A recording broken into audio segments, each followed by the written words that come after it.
اگر میرا علم مجھے انسان سے محبت کرنا نہیں سکھاتا تو ایک جاہل مجھ سے 1000 درجے بہتر ہے۔ خدا تک پہنچنے کے بہت سے راستے ہیں، مگر مخلوق سے محبت ان میں سے سب سے خوبصورت راستہ ہے۔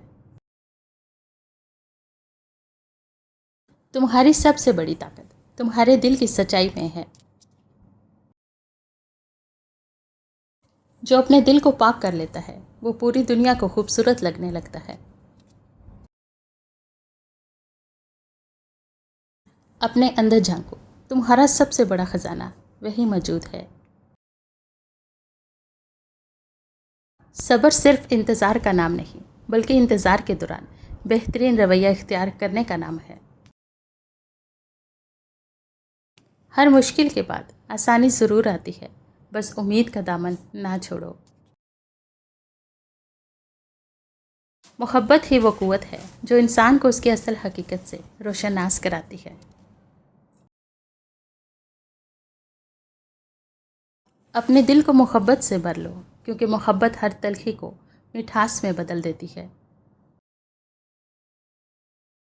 مایوس نہ ہو، جو چیز تم سے چھین جاتی ہے وہ کسی بہتر صورت میں واپس آتی ہے۔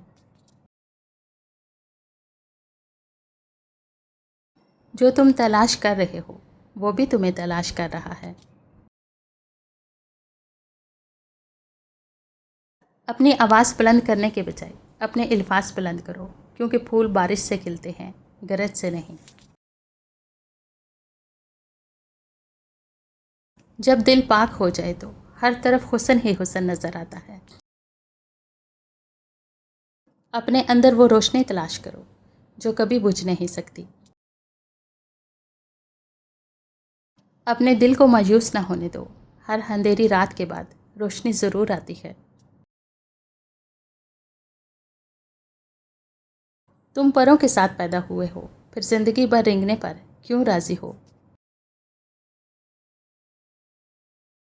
امید کبھی مت چھوڑو، ہر ویرانی میں ایک خزانہ چھپا ہوتا ہے۔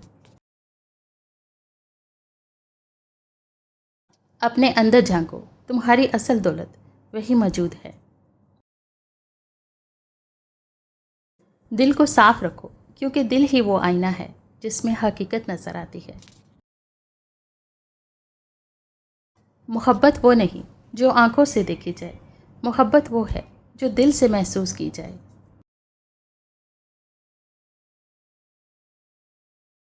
صبر کڑوا ضرور ہے، مگر اس کا پھل بہت میٹھا ہوتا ہے۔ اپنے دل کو حسد، نفرت اور غرور سے پاک کرو، یہی اصل خوبصورتی ہے۔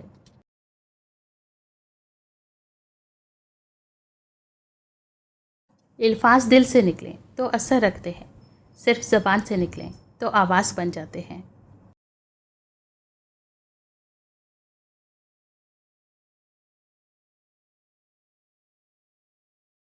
بھوک کم لگنے کی شکایت ہو تو روزانہ نہار منہ ایک کچی گاجر کھا لیا کرے۔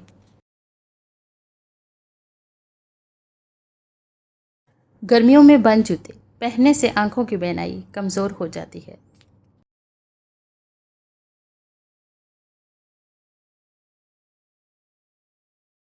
ہری مرچ خون جمنے نہیں دیتی اور سانس کی تکلیف میں آرام دیتی ہے۔ اگر پنڈلیوں میں درد ہے تو سمجھ لو کہ تمہاری نسوں میں خون جم رہا ہے۔